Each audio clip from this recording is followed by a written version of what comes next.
उत्तर प्रदेश भारत का सबसे अधिक आबादी वाला राज्य अब एक ऐसे युग में कदम रख चुका है जिसकी कल्पना भी कुछ साल पहले तक कोई नहीं कर सकता था। जहां एक और यूपी के बलिया और बदायूं जिले में तेल के भंडार मिलने की खबरें सामने आई हैं, वहीं अब अंडमान निकोबार से भी बड़ी खबर निकल कर आ रही है।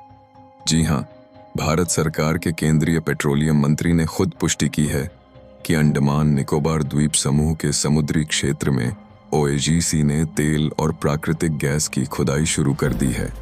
इससे भारत के समंदर में छिपे काले सोने के खजाने को खोजा जा रहा है। इसलिए वीडियो को एक लाइक करके चैनल को सब्सक्राइब कर इस खबर को सभी भारतीयों के पास शेयर करें, क्योंकि यह खबर सभी के लिए बहुत अच्छी खबर है। क्योंकि इसके बाद पेट्रोल, डीजल और सीएनजी जैसी गैस के दाम घट जाएंगे। दोस्तों, अब यह कोई छोटी मोटी बात नहीं है। जब देश के एक तरफ उत्तर प्रदेश की धरती तेल उगल रही हो और दूसरी तरफ हिंद महासागर के किनारे बसे अंडमान निकोबार द्वीपों में समुद्र की गोद से तेल और गैस निकलने लगे, तो समझ लीजिए भारत की इकोनॉमी आज ट्रिलियन नहीं, सीधे $20 ट्रिलियन की दिशा में तेजी से बढ़ रही है। अब एक सवाल आपसे, क्या आपको पता है दुनिया में सबसे सस्ता पेट्रोल किस देश में मिलता है? चलो आपको आंसर बता ही देते हैं। तो जवाब है वेनेजुएला। वहां पेट्रोल की कीमत RS1 प्रति लीटर से भी कम है। क्यों? क्योंकि वहां कच्चे तेल का इतना भंडार है कि सरकार सब्सिडी देकर जनता को मुफ्त में पेट्रोल देती है। अब सोचिए, अगर भारत भी तेल उत्पादन में आत्मनिर्भर हो जाए तो क्या हमारे यहाँ भी RS50 प्रति लीटर पेट्रोल मिल सकता है? कमेंट में जरूर बताएं। आपके शहर में पेट्रोल की कीमत क्या है आज? और इस पूरे सफर को समझने के लिए वीडियो ने अंत तक बने रहे, क्योंकि किसी भी चीज का अधूरा ज्ञान बहुत खतरनाक होता है।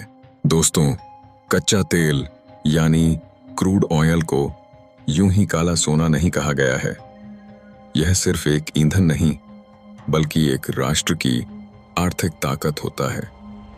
जहां अभी तक भारत अपनी 78% तेल जरूरतों के लिए दूसरे देशों पर निर्भर था, अब बलिया, बदायूं और अंडमान जैसे क्षेत्रों में मिल रही यह सफलता हमें उस गुलामी से मुक्त करने जा रही है। भारत हर साल 150 से 180 बिलियन डॉलर सिर्फ तेल खरीदने में खर्च करता है। यह पैसा अब देश के अंदर ही इन्वेस्ट होगा और विदेशी मुद्रा की बचत होगी। इससे भारत की इकोनॉमी को न सिर्फ बूस्ट मिलेगा, बल्कि हमारा रुपया भी डॉलर के मुकाबले मजबूत हो सकता है। 2030 तक भारत को सुपर पावर के रूप में देखा जा सकता है। अगर हम इस तेल क्रांति को सही दिशा में मोड़ पाएं तो सभी के लिए फायदेमंद होगा। अब बात करते हैं उस बड़े खेल की जिसे कुछ साल पहले तक सिर्फ खाड़ी देश खेलते थे, तेल का खेल। आज सऊदी अरब, इराक, रूस जैसे देश सिर्फ कच्चा तेल बेचकर ही माला माल हो गए हैं। उनका GDP कच्चे तेल से ही चलता है। लेकिन भारत अब इस खेल में नई एंट्री मार चुका है। ओएनजीसी ने बलिया और अंडमान दोनों में खुदाई के लिए अत्याधुनिक मशीनें और टेक्नोलॉजी लगाई हैं। बलिया में 85,000 करोड़ का निवेश हो चुका है और बदायूं में करीब 300 मिलियन बैरल तेल का रिजर्व मिला है, यह बताया जा रहा है। इतना ही नहीं, भारत सरकार अब स्ट्रेटेजिक ऑयल रिजर्व पॉलिसी को भी फिर से अपडेट कर रही है, ताकि भारत 1 साल तक बिना किसी इंपोर्ट के खुद को चला सके। और इस सब का मतलब क्या है?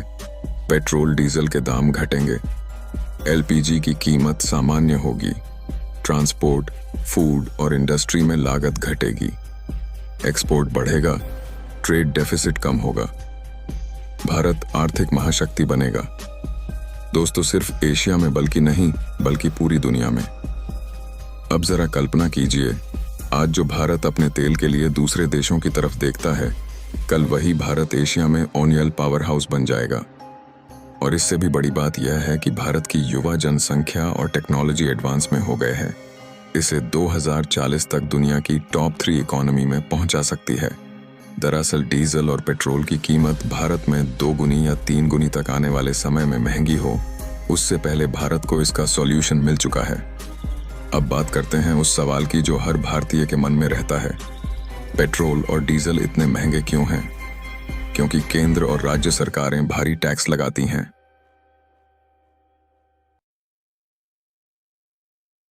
क्या भारत बनेगा अगला तेल महाशक्ति वाला देश? क्या हम देख पाएंगे RS-50 लीटर का पेट्रोल? क्या भारत वाकई $20 ट्रिलियन की इकॉनमी बन सकता है? अपने जवाब नीचे कमेंट कीजिए और इस वीडियो को दिल से लाइक कीजिए। और हाँ, चैनल को अभी तक नहीं सब्सक्राइब नहीं किया है तो सब्सक्राइब करें, ताकि अगली बार जब हम क्रूड ऑयल, पेट्रोलियम या किसी और मजेदार रहस्य की बात करें तो आप तक सबसे पहले पहुंचे। दोस्तों, फिर मिलेंगे एक ऐसी ही एक दूसरे वीडियो में। तब तक अपना ख्याल रखें। जय हिंद, जय भारत।